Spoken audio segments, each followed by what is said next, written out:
Alright, so I'm back here. I organized everybody's things. And, actually forgot to remove this guy's ability here.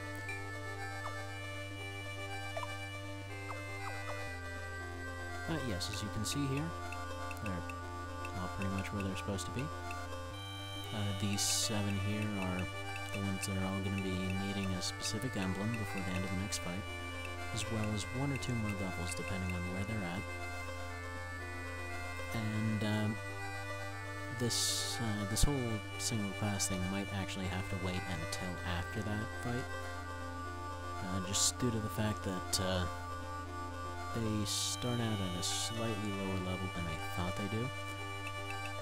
What they need is actually 37 agility for becoming an archer.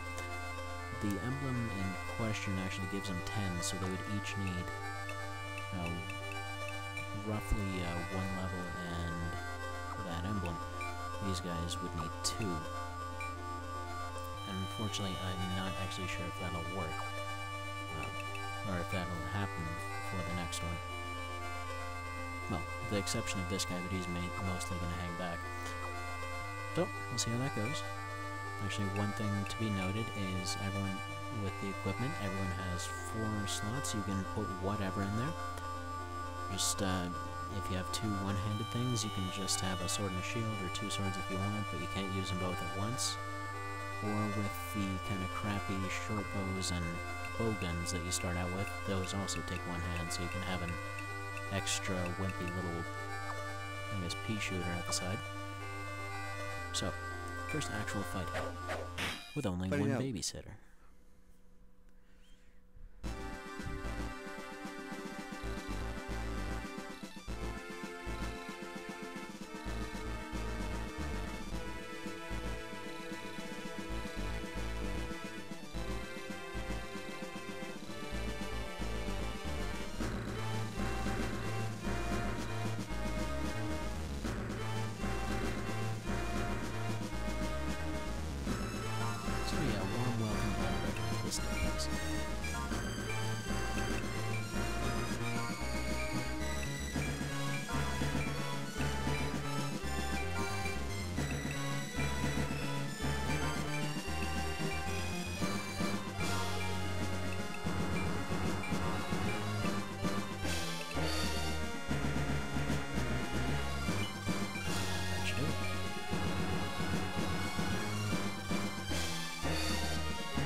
I guess this is one of the few passable battle things in this.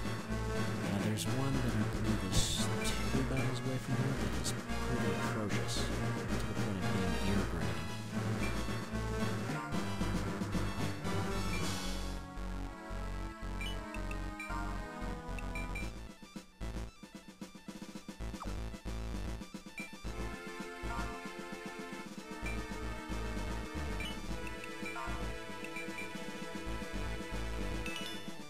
And that's a glass pumpkin there. If you collect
So yeah, that's the bow she was using.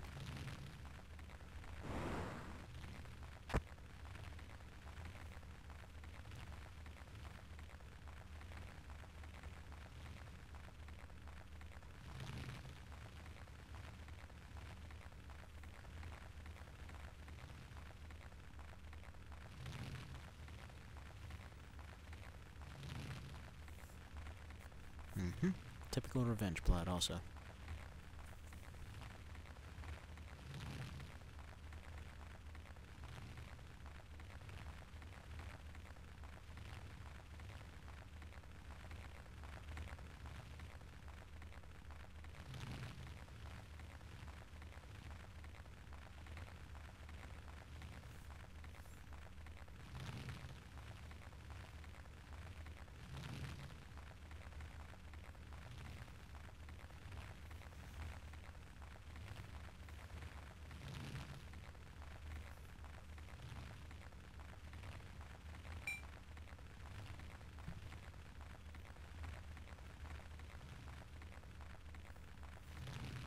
Yeah, they will essentially just be a weight around the middle of the game.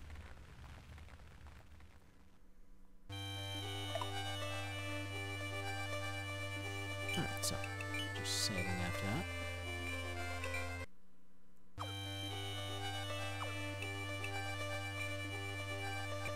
Let's see who can get promoted.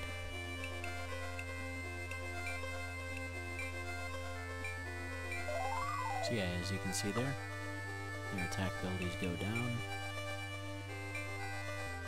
They're just in every way worse than the ninjas there.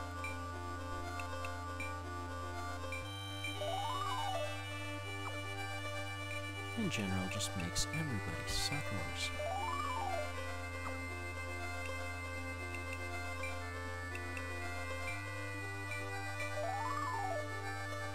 But lets them move a little bit farther.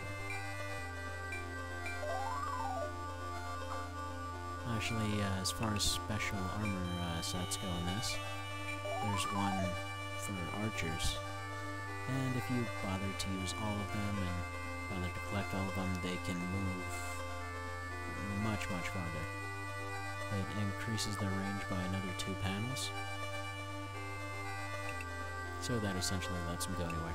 So these are some of the first classes here. Soldiers are your basic class, ninjas are your fast class, archers are your garbage class, knights are kind of just upgraded soldiers. They're mainly just tanks. And dragon tamers are one of your first kind of specialist classes.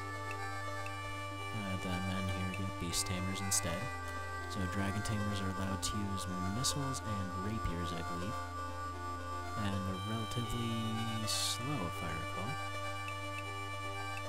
as far as their movement goes. And beast tamers get to use whips, and they're slightly better than soldiers, but other than that, they're just a little bit better at talking monsters into joining your side. So, anyhow, that's everybody upgraded. Probably give my leader the better bow here.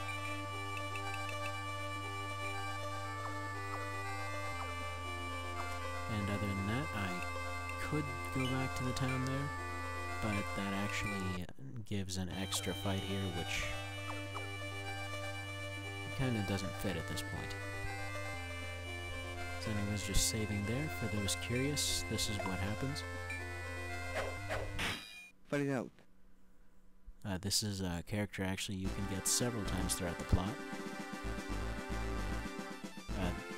There's kind of 2 story-centric fairy characters. They're always terrible.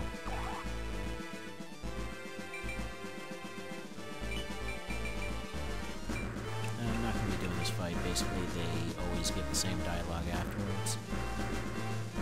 So whenever you kind of inevitably end up getting them, that's when I will. But for now, I guess this is the either 3rd or 4th part technically.